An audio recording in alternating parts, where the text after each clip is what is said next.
What's really good, family? Happy Friday, and welcome back to another week on Guns and Butter with your favorite cousin, Kinda G. That's what it's all about. Guns and butter, baby.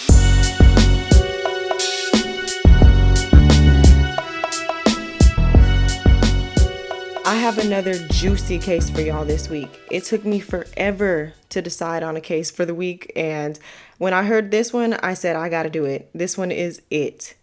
Now, for most women, the goal in life is to be married and be a mother and have a family. And of course, there's nothing wrong with that. Me, on the other hand, I'm the complete opposite. For some strange reason, I have just never had the desire to be a mother. Don't get me wrong, I love y'all's kids, but having children of my own is just not something that I've ever seen for myself, and I'm okay with that. But this week at the dinner table, I'll be discussing the murder of 22-year-old Anqelikque Sutton. The details of this case are a bit graphic, so I do want to give y'all a trigger warning, but stay with me, okay? 22-year-old Anqelikque Sutton was born in the Bronx, New York in March of 1993 to her father, Bishop Dr. William Sutton, and her mother, Deborah Sutton. Her name was Anqelikque, but everybody called her Angel, and she really lived up to that name. She was sweet, kind-hearted, smart, and had an unbelievably loving spirit. Now, Anqelikque was a young woman who had big aspirations, but she really just wanted the simple things in life, like to be married, to be a mother, and have a nice family structure. She was a church girl to the core. She loved the Lord. So it only made sense that she came from a long line of preachers. Her father was a preacher at Zion Hill Pentecostal Church in the Bronx, and her grandfather was also a pastor, so she really grew up in the church. And everybody that knew her loved her. She was dedicated to her future and being successful. So in 2015, she went on to graduate from a Catholic college called St. John's University with a criminal justice degree. She also worked at her aunt's high-end restaurant called Melba's as a manager, and she was proud to be a part of the family business. Not only did she have her career and work life going for herself, but she was also in a relationship with the love of her life, Patrick Bradley. And they met when they were only 2 years old because both their grandmamas was best friends. So they literally grew up together. They were best friends themselves and childhood sweethearts. And Patrick always knew that he would marry Anqelikque, the woman of his dreams. That's why it came as no surprise that when they found out they were expecting their first child, he wasted no time proposing to her so that he can make an honest woman of her and show her that she's who he wants to be with for the rest of his life. I found a Facebook post from one of her family members and it reads, Anqelikque Sutton, it's been 4 years today. Still seems surreal. You were the kindest, had the best sense of humor, a great employee, hardworking, rooted in your love for God, as well as for other people. Your smile was infectious, your warmth contagious. Everybody at Melba's 114 and Melba's 125th loved you. Another post said, my little cousin Angel's life was cut too short.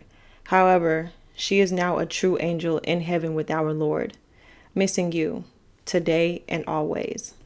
Now, to give you guys more context on the case, I'm now going to be telling y'all about another young woman by the name of Ashley Wade.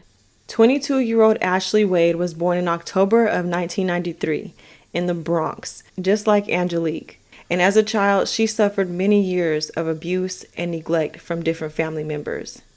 And because of that, she always promised herself that when it came time for her to become a mother, she would do things the right way and raise her children in a safe and stable home. But growing up, Ashley was a girl who always seemed to have her stuff together. In high school, she was very popular.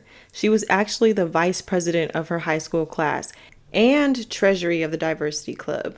And in the spring of 2010, when she was only 16 years old, Ashley meets 21-year-old Angel Prelaw through a mutual friend, and they immediately hit it off. And you already know, Ashley fell head over heels for him. They quickly find out that they both share the same values on family life, and overall, Angel is her dream man. He makes her laugh, he's a gentleman, he has a good job, and he just seems like he has his shit together. Their relationship just felt so natural. And as their love for one another grew, they started to plan a future together and fantasize over becoming parents one day. But after graduating from high school, she went on to college where she earned her degree in biology. After graduating from college, she took her degree and began working in the medical field for different healthcare clinics in the community.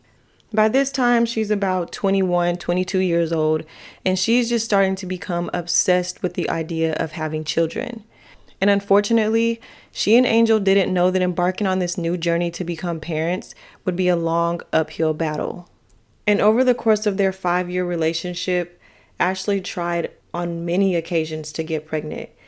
And each time she would build herself up for the thought of becoming a mother, she would get let down with the heartbreaking news of having yet another miscarriage.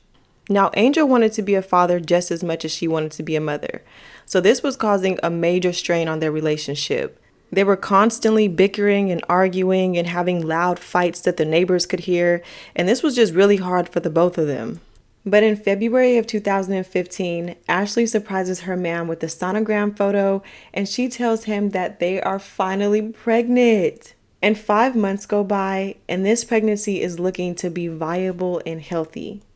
And Ashley goes on to tell her man, Angel, that they're expecting a baby girl. They're over the moon with excitement of becoming parents, especially Angel. He cannot wait to be a father to his baby girl. And for the first time in a long time, Ashley and Angel are hopeful again, and they start to rekindle their love for one another.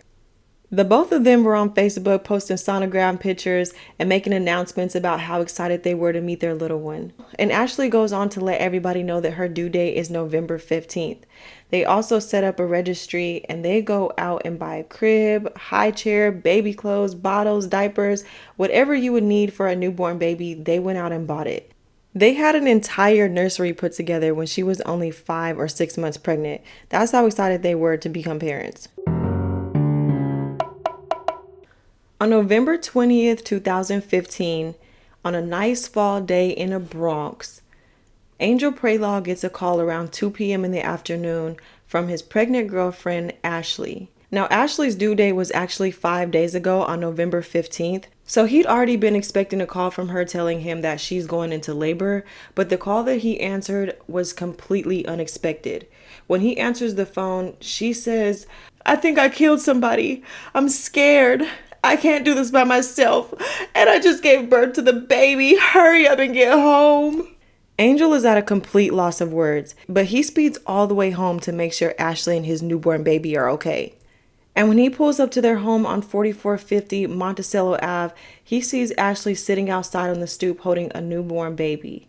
When he runs up to embrace him, he sees that she's covered in an unusual amount of blood to just have given birth. Her hands are dripping with blood, and Ashley, still frantic and hyperventilating, but through breath, she tells him, "Somebody broke into the house, and they attacked me, and I fought back as hard as I could, and the person who attacked me is still inside." And Angel is like, "Oh my God, baby, I'm so sorry this happened to you. I'm here to protect you. I'm here now." And at this point, he starts getting really scared and worried for his girlfriend and baby's life. He ends up deciding to go inside to look around to see if her attacker is still inside. But when he goes inside and he makes a left, all he sees is legs laying in a puddle of blood. And he just breaks down crying and calls the cops as fast as he can. So when EMS and first responding officer Jonathan Ortiz get to the home, Ashley is standing outside screaming, "This is my baby! This is my baby! This is my baby!" And they're like, "Okay, ma'am, calm down. We're going to get you and your baby some help." And they immediately rush her to the hospital so that they can be examined. The cops then enter the home, guns blazing, to look for the person who attacked Ashley. But as they're walking through the house, they see that they're in the middle of a bloodbath. There's trails of blood leading them in every direction throughout the house. There's blood smeared all over the walls, soaked into the carpets. And as they get to the kitchen, they find an African-American woman laying in a pool of blood.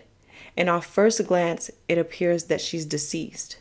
But when they lean down to check her pulse, to their surprise, she's still alive. The pulse is faint, but it's definitely still there. The officers immediately call paramedics to come take the woman to the exact same hospital where they're taking Ashley and the baby. Down at the Montfair Hospital in the Bronx, Ashley and the baby have arrived. They've been examined. The baby has a small laceration on her right thigh, and Ashley was stabbed twice in the leg. But other than that, they're just fine and expected to make a full recovery. When the investigators get to the hospital, they're hoping Ashley will be able to give them more information on what happened to her during the attack. When they get into her room, she's still all shaken up, but she agrees to give them a statement. She tells them that she knows the woman who attacked her, and her name is Anqelikque Sutton. She says, "We've known each other since we were in elementary school. We lost touch over the years, but we recently reconnected through Facebook. And over the past couple weeks, we started getting really close. We were going out to eat, shopping, and just catching up on lost times." Ashley goes on to say that around 1:30 this afternoon, Anqelikque came over to my house and everything went completely wrong. She says, "Anqelikque texted me telling me she was outside my house and she asked if she can come in. I was a little thrown off by the unannounced visit, but I went ahead and let her in. But after I let her in, it didn't take me long to realize that she was being really hostile towards me. She started bringing up old stuff from elementary school saying that I bullied her, and I was shocked because I thought we were good friends. Like, why would she be bringing this up now? And as the conversation started to get heated, I just got more and more confused because we hadn't been in elementary school in over 10 years.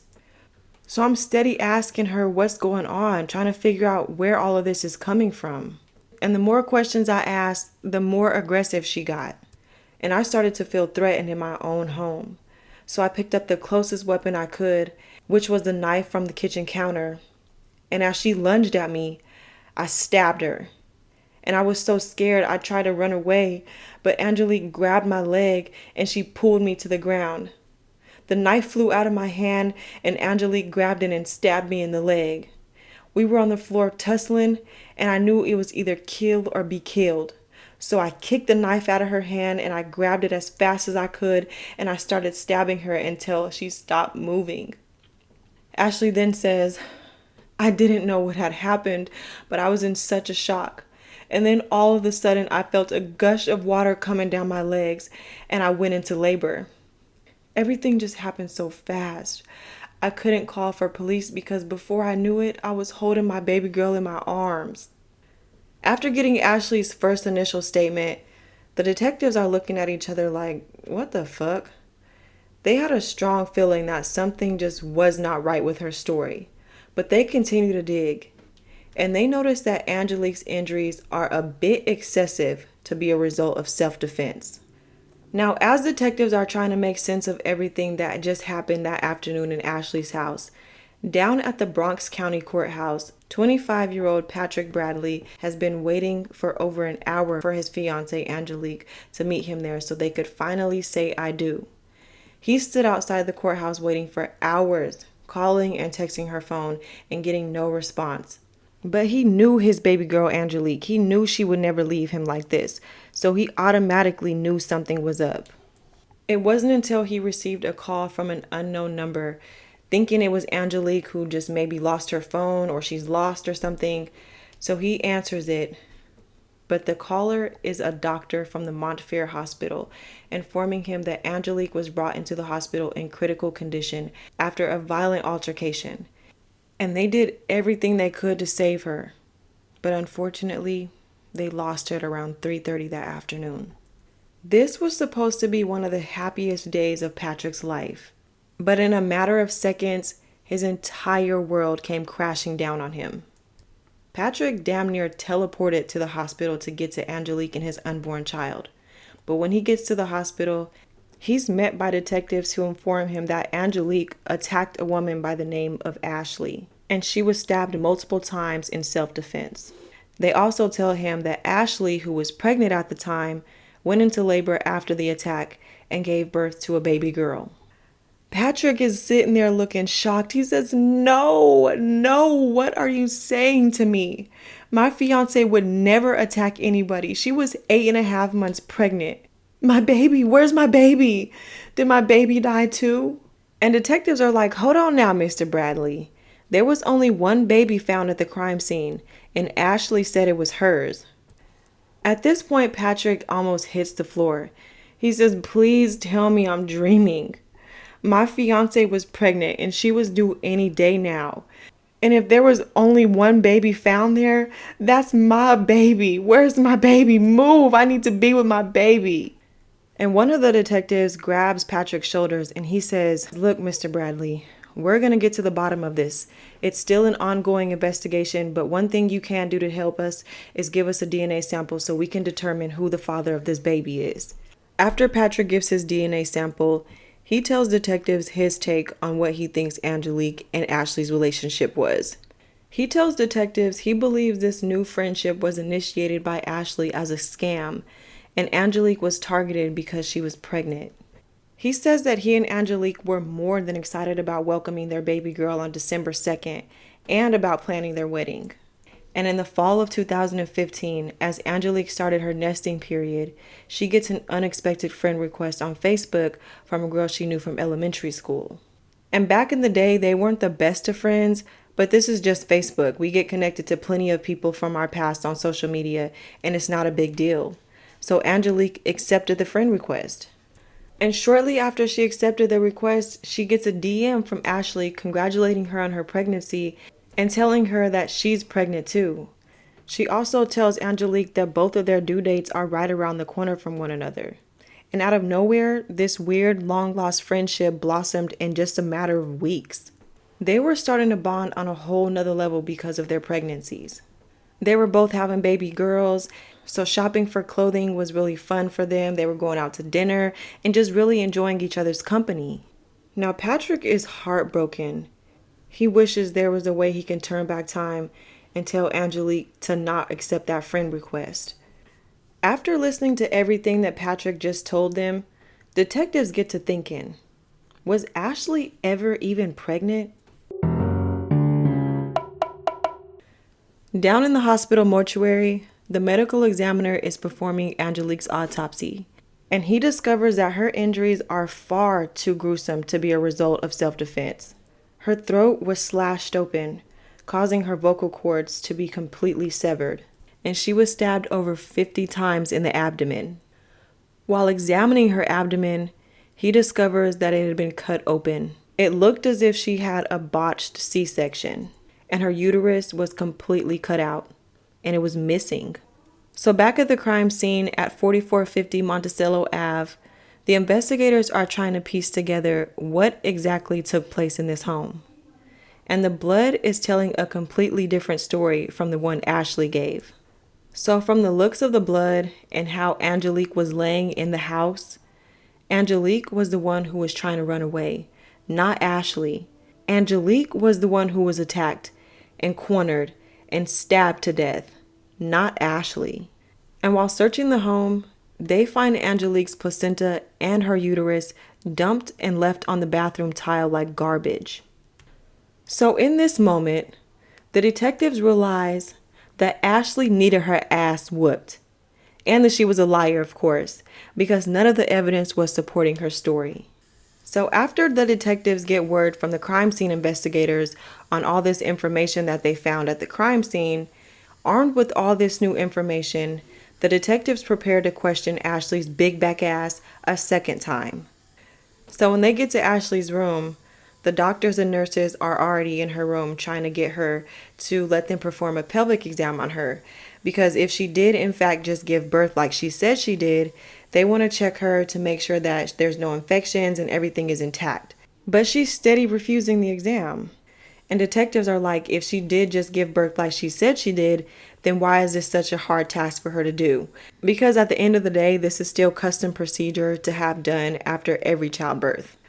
So the doctors get tired of her refusing, and they can't do anything but leave the room. Now, while alone with Ashley in her room, detectives bring to her real. They don't believe anything she's saying in her story about being attacked and going into labor, and they let her know they are fully aware that Anqelikque was the one who was 8.5 months pregnant. And the baby she's claiming is hers is actually Anqelikque's. At this time, Ashley's ass folds like a lawn chair, and she says, okay, I wasn't the one who was pregnant. But Angelique did come over to my house and she did attack me. And she was bringing up stuff from elementary school. And I couldn't do anything but defend myself with a knife. So I stabbed her until she stopped moving. And when she stopped moving, I sat there thinking about my child that I lost. And I thought I couldn't have any more children die. So I rescued the baby. I used my medical experience to cut her open and take the baby out. And when I had the baby in my arms, I knew I did what any other mother would do. I cleaned her up, I made her a bottle, and I put some clean clothes on her. And the longer I held her in my arms, I knew she was mine. It just felt so right. I was finally getting the family I dreamt of. And Angel just wanted to be a dad so bad. I wanted to make him happy. So at this time, detectives now know Ashley was faking her entire pregnancy. She was posting fake pictures of sonograms, pretending for months to be pregnant. And she put together a whole nursery for a baby that she was imagining in her head. Now this crazy hoe Ashley put together a whole nursery, went out and bought all types of baby clothes and shit, just to find out that she put together this whole plan to befriend somebody and plot to kill them and take their baby and raise it as her own. She even went as far as doing research on how to perform C-sections, and I just think it's mind-blowing that you had enough energy to look up how to perform C-sections, but you couldn't look up adoption agencies or surrogacies or just doing anything that didn't involve carving this baby directly from its mother's womb. And I find it really hard to believe that she carried on for 9 months and nobody in her family, her friends, even her man didn't question her, didn't ask to go to no doctor's appointments, didn't have to see no sonogram with her name and date of birth and shit at the top. You know, I feel like doing something like this would be pretty impossible. But then I think about that Risa Tisa and Legion shit. And Legion was able to carry on for years before he got caught in his lies. So, I mean, I guess it's not impossible for a crazy motherfucker to put together some shit in their mind and just carry out a plan and everybody else just follows suit. But hey, to each his own. Ashley was charged with first-degree murder, kidnapping, and criminal possession of a weapon. But due to the brutality of the crime, the DA didn't dare offering her a plea deal. And instead of sending her to jail so she could await trial, they sent her crazy tail self to a psych ward in Elmhurst Hospital so she could be evaluated. Now, while the lawyers are gearing up getting ready for trial, detectives get a hold of Ashley and Angelique's text messages from the day of the murder. And the messages read, from Angelique. Hey girl, just wanted to stop by real quick this morning and see how you're doing, if that's okay. Ashley. Hey, Angel and I just got in a big fight. He was yelling at me about my pregnancy, and I can't even believe some of the things he was saying about our baby. So now really isn't the best time. Angelique. OMG, I'm so sorry. Now I'm definitely coming over. Us ladies have to stick together. Let me come over and cheer you up. Being upset really isn't good for the baby. Ugh, this makes me sick to my stomach because just this small glimpse of text messages tells you a lot about the type of person Angelique was. She was literally stopping by trying to make sure that her friend, quote unquote, was okay. She was supposed to be meeting her fiance at the courthouse to get married, but she sacrificed that to come over and make sure your fake ass was okay. So the trial against Ashley begins on September 2nd, 2016. And Ashley's defense lawyer, Amy Atadas, gets her charges reduced from first to second degree murder. So the reason why her lawyer was able to get her charges reduced was because the text messages that I just read showed that Angelique was the one who initiated coming over to Ashley's home. And because she was the one who initiated coming over to the house, it was hard to prove premeditation of a first degree charge. The trial starts off by showing the jurors the stomach-churning photos of the blood-splattered crime scene and Angelique's mangled body, her voice box hanging from her throat, her deflated uterus laying on the bathroom tile. The pictures were so graphic that one of the jurors actually fainted, and they had to stop the trial for the day. In the opening arguments, Assistant District Attorney Meredith Halsman argues that Ashley and her boyfriend Angel's relationship was on the rocks. They were arguing every night, and she thought the only way to keep her man was to give him a baby. After their most recent miscarriage, she had to do something to get back on track with him, and she was going to give him a baby by any means necessary. Meredith argues that Ashley found Anqelikque, who she knew from way back in the day in elementary school, and knowing she was pregnant and expecting a baby girl, she stalked her Facebook profile, waiting for the perfect time to strike her victim. She preyed on her kind heart, posing as a pregnant woman herself. All the while, she's setting up a trap to kill Anqelikque and steal her unborn child from her womb. And on November 20th, 2015, Ashley decided that was the day she was going to carry out her plan. Anqelikque reached out to Ashley as a concerned friend, and within minutes of being inside of her home, she was ambushed. Ashley slit her throat so that she couldn't scream or call for help, but it wasn't until she stabbed her 50 times in the abdomen, avoiding her belly area, when Anqelikque finally stopped fighting. But she was still alive. Meredith continues on by saying, quote, because after she rendered Miss Sutton unable to scream, unable to move, the defendant took a kitchen paring knife and sliced Miss Sutton's abdomen open at the bottom half. She then carved her unborn child from her womb, all the while leaving Anqelikque bleeding out on the floor, still alive nonetheless. Now, to be completely honest with you, Ashley's lawyer really didn't have a defense, and I would have had a whole attitude if I was hired to defend her. For real, I would have been looking at her upside her head like, girl, just shut up. Shut up. But her lawyer argues that she didn't intentionally kill Anqelikque.